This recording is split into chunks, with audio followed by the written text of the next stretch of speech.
everybody, I'm Penny the Dragon, and today we're going to be taking a personality test. I've seen lots of YouTubers do this. Markiplier actually just did it yesterday. Yeah, yesterday, and I just watched it today, which is why I want to do it, because it looked really cool, and I'm really curious. I believe this is based on the, oh god, what's it called? The Meyers-Briggs personality test. Yep, that's it. So I believe that is what this is based off of, is the Myers-Briggs personality test, which bases your personality off of 5 things. You're either thinking or feeling, assertive or turbulent, what are they? Oh, I know this. I know them. But it basically takes 5 facets of your personality. It has opposing terms for each of them, and you are a certain percentage one or a certain percentage the other one. And that's what those 4 letters it gives you. It's those opposite. It's the first letter of those opposite terms. So, anyways, nobody cares about that. We're gonna take the test now. You find it difficult to introduce yourself to other people? Yes, very much. For example, the first time I played a game with Chuckles and Ricky, I was like, what am I doing? What is this? What do I do? I never played online with anybody before. I never Skyped anyone I'd never met in person before. It was just super weird, and those guys were super cool and made me feel really comfortable, and it was great. You guys are awesome. You often get so lost in thoughts that you ignore or forget your surroundings. Yeah, that happens a lot when I'm driving. I mean, yeah, it's probably not a safe thing, but yeah, it happens a lot. You try to respond to your emails as soon as possible and cannot stand a messy inbox. Yes, it drives me crazy. Okay, like my aunt works for an electrical company, and I'll pick up her phone to Google something because my phone's across the room and I'm lazy or something. I'll pick it up, and her little email app has 2,000, the little red dot that shows you your notifications, over 2,000 emails that have not been opened. And I'm just like, how do you remain sane with that number of emails in your inbox? I hate it. I hate when apps send you a notification and it's got that little, you know what I'm talking about, the little number at the top corner. I hate that. It's not just email, it's anything. I just hate notifications sitting on my phone. I hate it. You find it easy to stay relaxed and focused when there is some pressure. Yes, I work very well under pressure. Yes, I am slightly freaking out inside, but on the outside, I'm like, let's do this, let's get this done, let's go. I got this. Test days, all my friends are like, oh my god, I didn't study enough, I'm gonna fail this test. I'm like, because everybody's cramming, I'm like, if I know it, I know it. If I don't, I don't. That's, at the end of the day, it's not the end of the world. It's gonna be fine.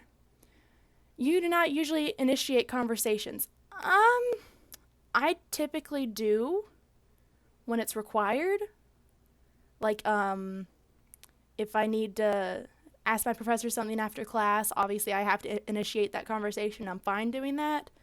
But on a personal level, if there's somebody that I want to talk to that I haven't really talked to before, I do have trouble with that. So I'm gonna put that one. You rarely do something just out of sheer curiosity. That is the only reason I do half of what I do is for curiosity's sake. You feel superior to other people. Okay, on the general, no. Strongly disagree. Very, very strongly disagree. But there are odd moments when I'll be on Facebook or something and someone says or does something incredibly, incredibly stupid. And it's less that I'm thinking I'm better than them. I'm thinking, are you stupid? What are you doing? You need to stop right now. So, but that's not really feeling superior. That's just calling other people stupid. So I'm going to go with disagree. Being organized is more important to you than being adaptable. Okay, this is a difficult one because I very much do like being organized. I keep an upload schedule right here that I don't really follow that much. But I have everything set out and I have it. I don't usually follow it, but I have it in my Google Calendar where I have certain times scheduled to record a specific game. But at the same time, I don't really follow that because sometimes I'll have it set that I need to record Party Hard, but I'm not really in the mood to play Party Hard. And I know that's not going to make a good video, so I play something else that I know is going to be more fun. I'm going to enjoy it more at the time, and it's going to make a better video. So I'm going to put that because, like, being organized is very important. No. I think adaptable is more important. I'm going there. Sure. You're highly motivated and energetic. Energetic. English. Great. I mean, sometimes I am. Like, when I am motivated, I'm super motivated. Like, I'm going to cook dinner. I'm going to do all the laundry. I'm going to make videos. I'm going to edit videos. I'm going to vacuum. I'm going to clean the tub. Like, when I do get votimated, did I really just say votimated? What is wrong with me?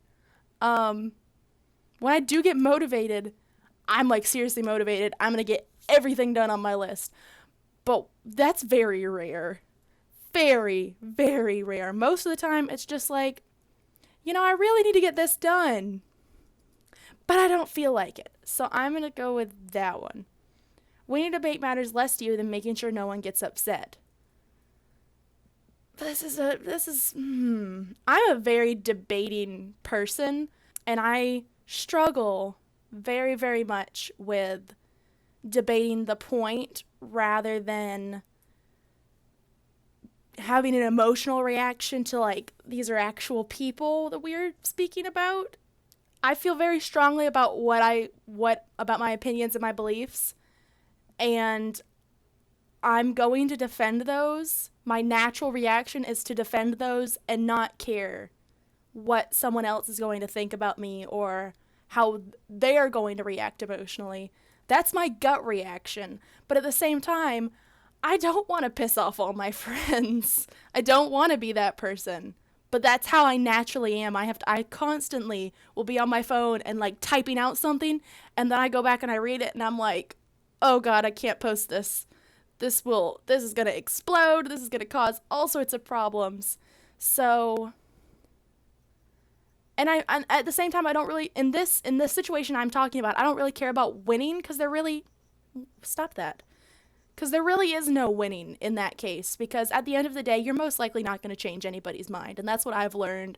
And that's why I'm going to put this. Because at the end of the day, I have to live with these people. I don't want to piss people off. You often feel as if you have to justify yourself to other people. Yes, always. Always. Isn't that what I just spent the last 2 minutes doing on that last question? Anyways. Your home and work environments are quite tidy. Extremely, extremely messy. The whole house would be a mess. My car would be a mess if my husband didn't do most of the cleaning. So yeah, that's a definite disagree. You do not mind being at the center of attention. Okay, this is another one of those cases where it's kind of in some situations, like if I'm in class and the professor asks a question and nobody's answering, I got no problem speaking up and having everybody listen to what I have to say. But at the same time, if I get put on the spot, like if it's something that I volunteer to do, I got no problem. But if, like, the teacher calls on me and puts me on the spot and I haven't had time to think about it, I hate that. That's the worst. I hate it. So I'm going to put this. One of these two. That one. Sure, that one. You consider yourself more practical than creative. No, I'm not very practical at all. People can rarely upset you. So if it's internet trolls, no, that doesn't bother me at all. But if it's someone, here's the way I think about it. If it's somebody that I respect, I want them to respect me. And if they say something that makes me think that they don't, or if they say, hey, you're kind of being rude, you're kind of out of line here, that bothers me. But for the most part, no. So I'm going to put this one. Sure. Your travel plans are usually well thought out. I would say for the most part we agree. For example, this past spring break, my husband and I went to go see his sister and her family. We stopped in Philly the first night and spent a day in Philly. Then we went up to Connecticut, and we spent a few days in Connecticut, drove down to DC, and then spent a day in DC and drove back. So in that regard, yes, we had everything well planned out. We knew where we wanted to go. We knew what times we needed to be there, what times we needed to leave by. But at the same time, this is so funny to me, we kind of planned more, especially for DC. We kind of planned more than we actually had time to do. Like, what I wanted to do is I wanted to hit all the monuments in DC and go to the Museum of Natural History, because that is my favorite place in the entire world. I love that museum. But it ended up being traffic was so bad and finding parking was such a nightmare that we only got time to see the Jefferson Memorial and the museum. So, yes, we had everything thought out and planned out beforehand, but our plans weren't very practical. And that goes back to earlier when I said I'm not a practical person. So that's why I put that. It's often difficult for you to relate to other people's feelings. No, I have absolutely no problem dealing with that. I can very easily put myself in other people's shoes. Your mood can change very quickly. Yes! I cannot tell you the number of times when I've been like on cloud 9, having an amazing day, and some little itty-bitty thing goes wrong, and just the rest of my day, I'm just down in the pits, and it's awful, and I wish I was not like that because I hate it. In a discussion, truth should be more important than people's sensitivities. Yes. This goes back to that debate thing I was talking about. There's just sometimes people, you just can't think about how other people are going to react. You just have to speak your mind. In some cases. You rarely worry about how your actions affect other people. I do, to some extent. But for the most part, I don't. So I'm going to put that one. Your work style is closer to random energy spikes than methodical and organized approach. Yes. Like I was saying, some days I will record 6 hours worth of videos and edit them all and get them all uploaded. And some days I will go a week without recording or editing anything. Thank goodness for those days when I have 6 hours worth of stuff recorded and edited, or else I wouldn't be able to do 2 videos a day, because just most days I don't feel like it. You're often envious of others. No, I don't really. I can't. I'm very happy with where I am. I just don't. Like, yeah, there's some things where I'm like, oh, that's cool. I wish I could be like that person. But it's not really envious. It's more like, I want to aspire to do that one day. You know what I'm saying? It's not really envy. An interesting book or video game is often better than a social event. Yes! I hate social events. I hate them. I don't like making plans with people other than like my sister or my husband. I don't like making plans. I don't like keeping plans. I don't like parties. I just don't. If you're not like in my core little group of people that I like spending time with, that I'm extremely comfortable with, I don't want to make plans with you. I don't like answering phone calls from anybody. I hate it. Being able to develop a plan and stick to it is the most important part of every project. Yes, very much so. You rarely get carried away by fantasies and ideas. No, always. Always. You often find yourself lost in thought when you're walking in nature. Always. Someone does not respond to your email quickly, you start worrying if you said something wrong. No, not really. I know I said earlier that I'm very, very, very prompt responding to emails and such as that. But if somebody, this used to bother me a lot. If I text somebody and they wouldn't respond to me for 15, 30 minutes, an hour, whatever. When I was a teenager, that bothered the heck out of me. I was constantly worrying, but that's because I had severe untreated anxiety. Now that I'm not taking it anymore, but I took anxiety medications, and that kind of helped me level out, and now I don't have to take them anymore. So now, right at this moment, no, that doesn't bother me at all, because I understand people get busy. Not everybody is attached to their device at the hip. It's just not that's not how everybody works. So no, I'm totally fine with that. I'm okay. As a parent, you would rather see your child grow up kind than smart. Ooh, this is a hard one. I'm gonna look at it like this. So you have a very, very sweet person who has absolutely no common sense, and you have an absolute genius who's kind of a jerk. I think I would rather spend time with the kind person than someone who's a jerk. I just don't have time in my life to deal with that kind of negativity. So with that in mind, I think I would prefer to have a kind child over a smart child. But at the same time, in what situation would you get to choose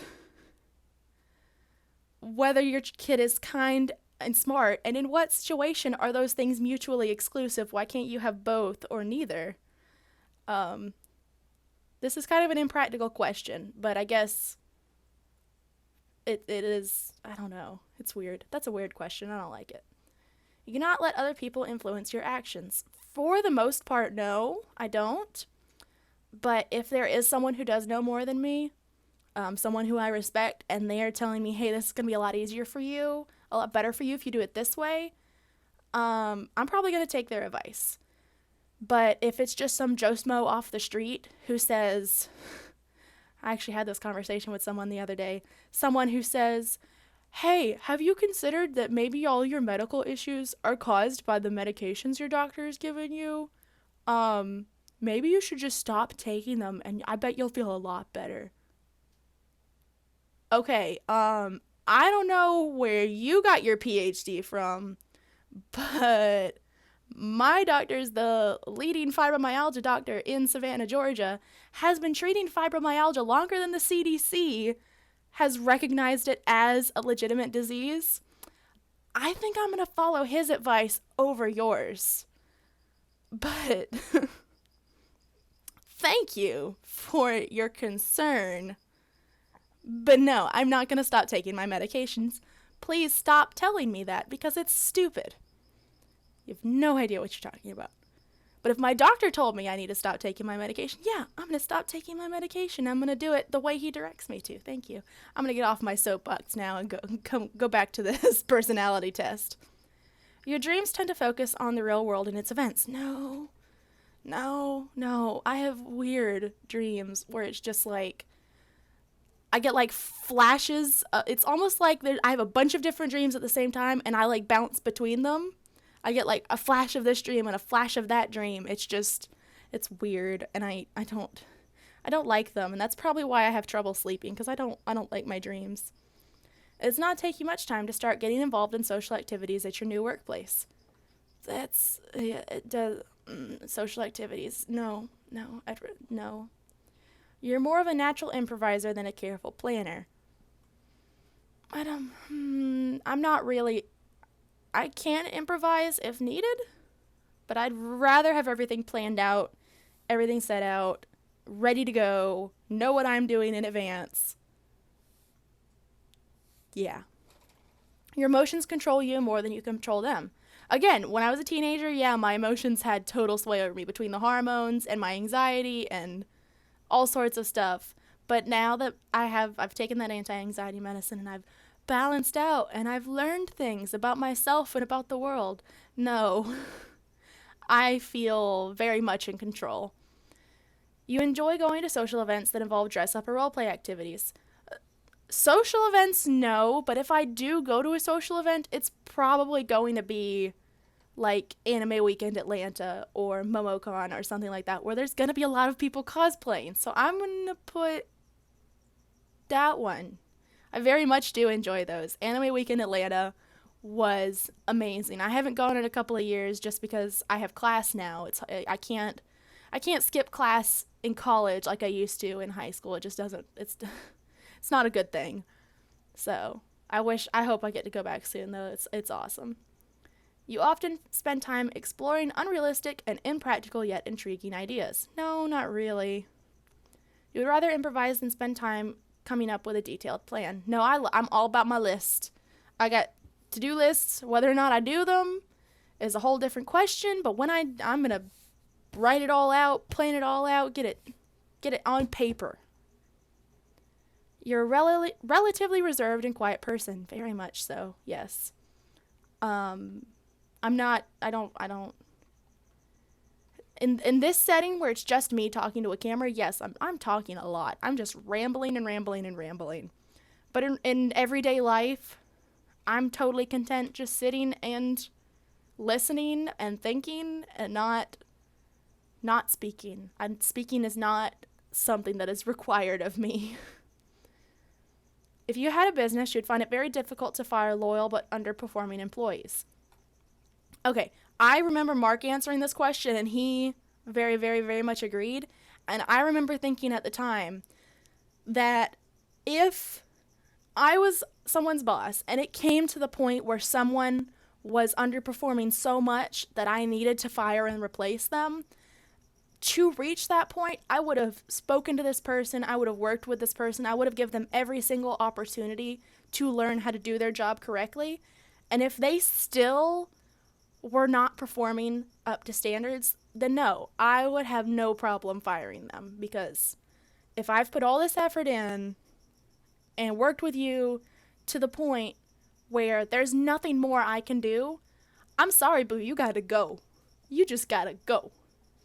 You often contemplate the reasons for human existence. Sometimes, but not most of the time. Logic is usually more important than heart when it comes to making important decisions. But it depends on what the decision is.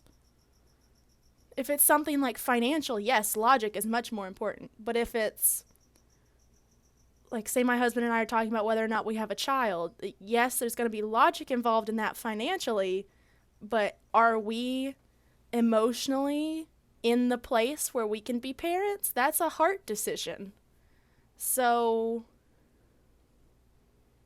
I'm gonna have to be neutral on that one, because it really depends on the situation. Keeping your options open is more important than having a to-do list. No! To-do lists are important! Like, that's how my life functions, is to-do lists. No! I need lists. I need a schedule. I need a routine. If your friend is sad about something, you are more likely to offer emotional support than suggest ways to deal with the problem. Again, this kind of deals with the situation, because if it's something, I can't really tell if I've actually clicked that. Yeah, okay, good. The angle I'm looking at the screen, the dot in the middle looks exactly the same as the white background. But anyways, that kind of deals with the situation, because if it's something I have a lot of experience in, if it's something that I feel confident enough in to give someone advice on, then yes, I'm going to give them advice to deal with the problems. But if it's something along the lines of, for example, one of my close friends got pregnant senior year and had a child over Christmas break, the Christmas break before we graduated. And she was having trouble with the baby's father. She was having trouble with her parents. She was trying to figure out how she was going to support herself and this child. I had no idea how to deal with that. So I was just there for her. I was going to listen to her. I was going to lend a hand when I could, but I had no idea how to deal with that. So that's a kind of per situation thing. You rarely feel insecure. Mostly I would disagree, but there's sometimes when I will say or do something stupid when I do feel bad about myself. But for the most part, no, I'm pretty confident in myself. You have no difficulties coming up with a personal timetable and sticking to it. I was literally just talking about this a minute ago. I have no problems making plans. It's sticking to those plans. So I'm going to put the mostly disagree, because I'm very good at coming up with plans. It's just not good at sticking with them. Being right is more important than being cooperative when it comes to teamwork. This is another one that's very tough. These are all very tough questions. Okay, so to put this in perspective, when I was a freshman, I took organic chemistry. um, because I had a lot of AP credits coming out of high school, so I skipped a lot of the lower level chemistries. And in lab, we had partners. It was a 4-person lab group, and I had one lab partner. Bless his heart, he was a sweet kid. But he thought that the sun shone down upon him, that he was God's gift to humanity. He just had the most wonderful brain, and he did not. Most of the time, he had no clue what he was talking about, but he was firmly convinced he was right in every situation, that he always knew the answer. And 75% of the time, I would say, he was wrong, and I had the right answer. And it took a long time to convince him. Every single time we'd do a lab, we'd start setting it up. He goes, no, we got to do it like this. I'm like, dude, the instructions are right here. Did you not listen to the professor read them out to us? You got to do it like this. I can't tell you how many times we had to pull the professor over to explain to him why we do it this way and not this way, or why his answer was wrong. So in that sense, when my grade was on the line, yes, being right was more important than being cooperative. So I'm going to mostly agree with that. But that's another one of those kind of as per situation things. I feel like this test is not taking things into context very well. You think that everyone's views should be respected regardless of whether they are supported by facts or not. Okay, this is a very touchy subject right now. Everyone's views, if they are opinions, yes, everyone's opinions should be respected. But if people are citing facts, alternative facts, that are complete lies, that's a problem. But if people just have an opinion like, I think the world should be like this, that's totally fine. You're allowed to have your own opinions. Just don't cite facts or make statements that are false. That, I have a huge problem with that. People, because like I said, I debate a lot. I have a lot of Facebook debates. I have a huge problem with people making these generalized claims or false claims to support their argument. Like, your opinion's fine. Just don't support it with things that are lies. Like, do your research and get real facts, please. But yes, everyone's opinions should be respected, even if they make you very angry. You feel more energetic after spending time with a group of people. It depends on the group of people. If I spend time with my sister and our friend Heather, if we work out together, that's like the best time ever. I love doing that. I get so much energy out of that. I get a better workout because we push each other to perform better. But if I have to do a group project with someone and I don't know these people outside of class, then no, I don't get energy out of that. So I think that's another as situation thing, and I'm going to put the neutral answer. You frequently misplace your things, always. Where's my phone right now? For real, though. I don't know where my phone is right now. I'll worry about that later. You see yourself as very emotionally stable. For the most part, like I've already explained some of what's going on right now, but for the most part, I relative to how I used to be, I'm extremely emotionally stable right now. Your mind is always buzzing with unexplored ideas and plans. Yes. You would not call yourself a dreamer. No, I'm definitely a dreamer.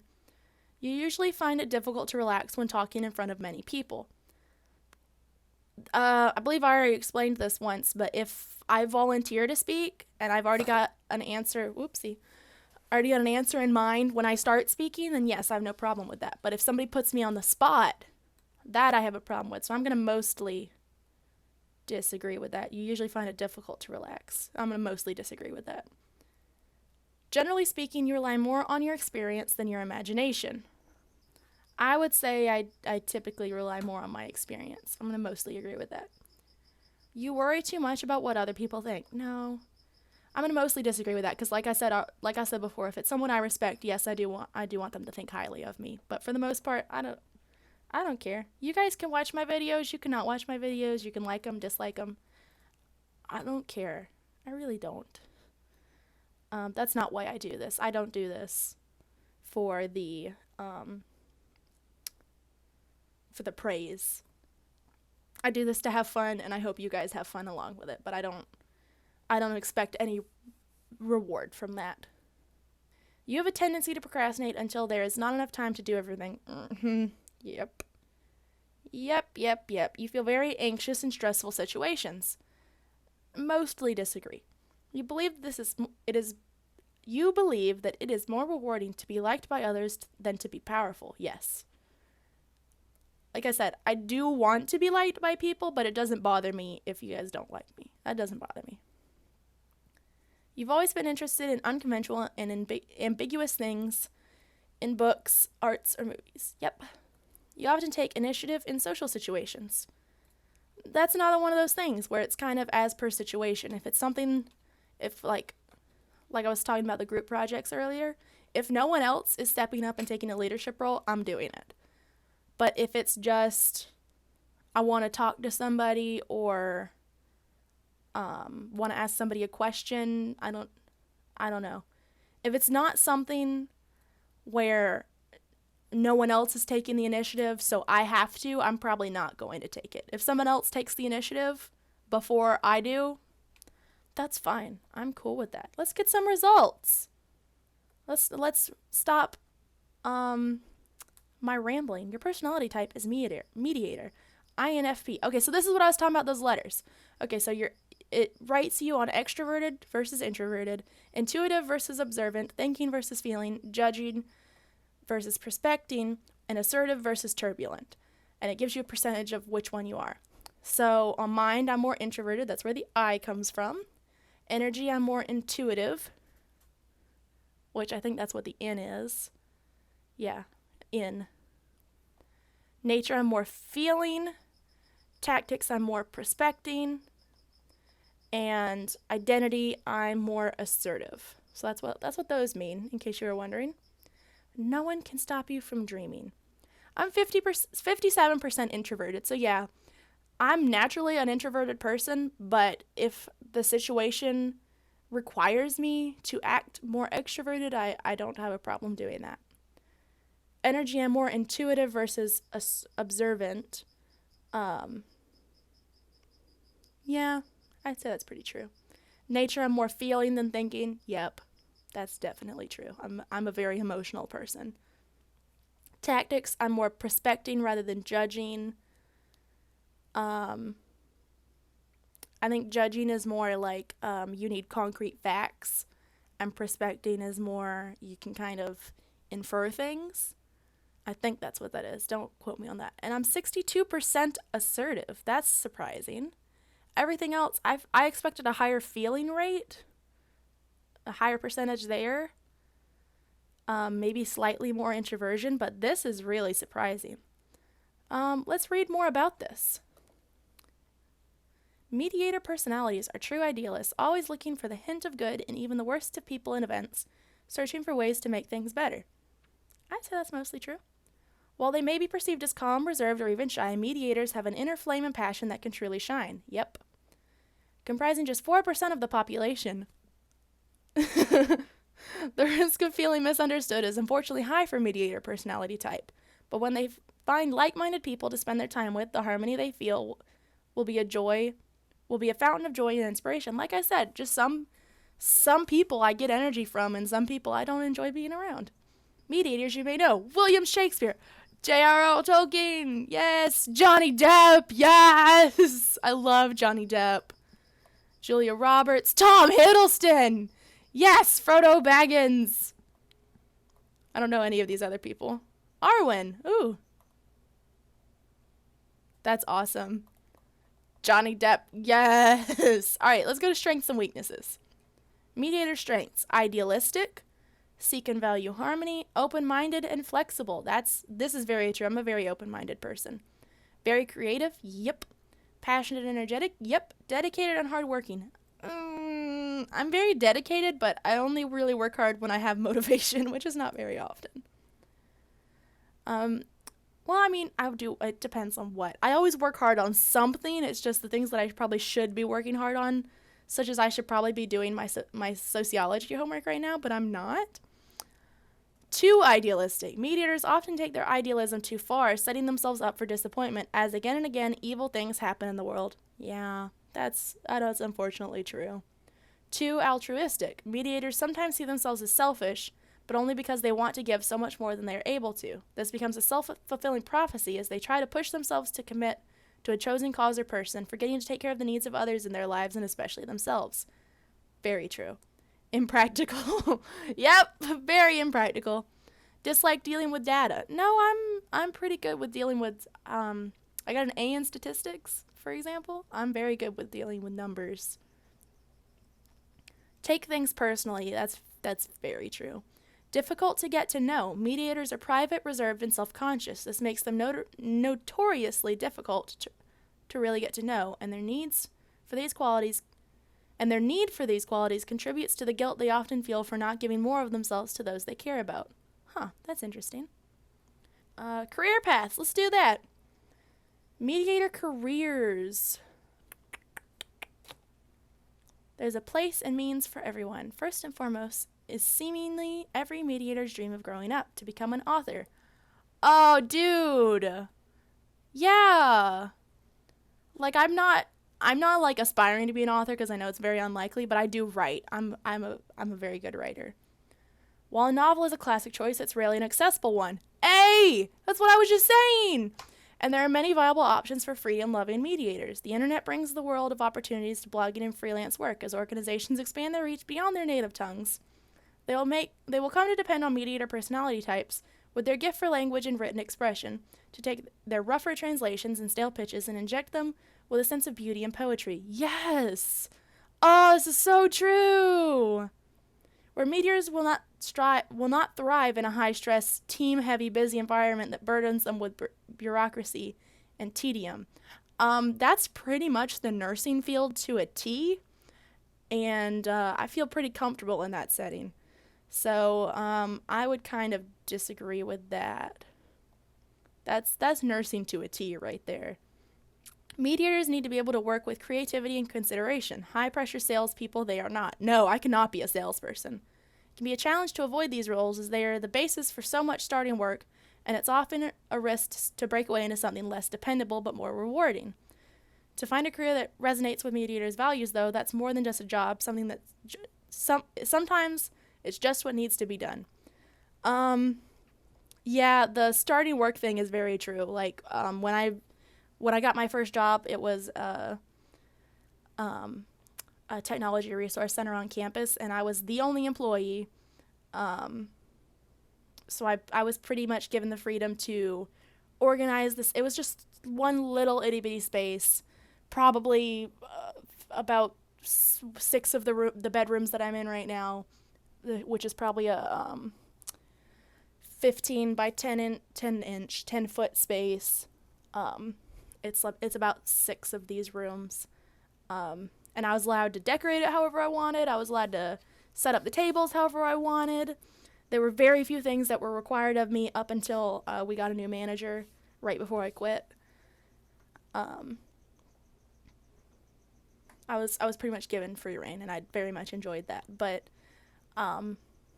finding a job before that, I was looking at retail and food service, and like those jobs would make me miserable, and they don't pay well enough for me to justify them making me miserable. Mediators would rather know that their work will help to deliver a service they believe in than to know that the bottom line has been boosted by 3%. Yes. The job I was talking about, I very much enjoyed it because I was kind of in a hub of the university where student tours would go on when there's new students or prospective students, and even some high school students. Tours would come through my office all the time. And I'd help them find resources that they needed. If somebody had a question, where do I find this? Where can I do this? Can you help me with this? I did when work was kind of slow and there wasn't really anybody in. If somebody came in and needed tutoring or help with their homework, I'd do that.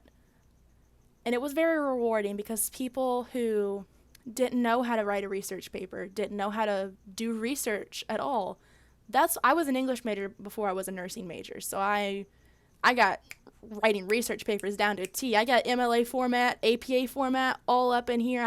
It's just second nature to me.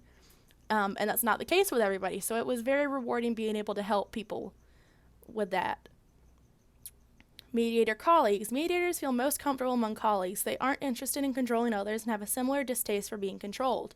Among their colleagues, mediators will feel free to share their ideas, and while they may maintain some psychological distance, they will make every effort to be pleasant, friendly, and supportive, so long as their coworkers reciprocate. Yes! Yes! This is so true! Oh my gosh, these people understand me. Few personality types are as poetic and kind-hearted as mediators. Their altruism and vivid imagination allow mediators to overcome many challenging obstacles, more often than not brightening the lives of those around them. Mediators' creativity is invaluable in many areas, including their own personal growth. Yet mediators can be easily tripped up in areas where idealism and altruism are more of a liability than an asset. Whether it's finding or keeping a partner, making friends, reaching dazzling heights on a career ladder, or planning for the future, mediators need to put in a conscious effort to develop their weaker traits and additional skills. Alright guys, well, I'm going to end this episode here. This was actually really fun. I really enjoyed this. It's really kind of crazy how accurate a lot of this stuff was.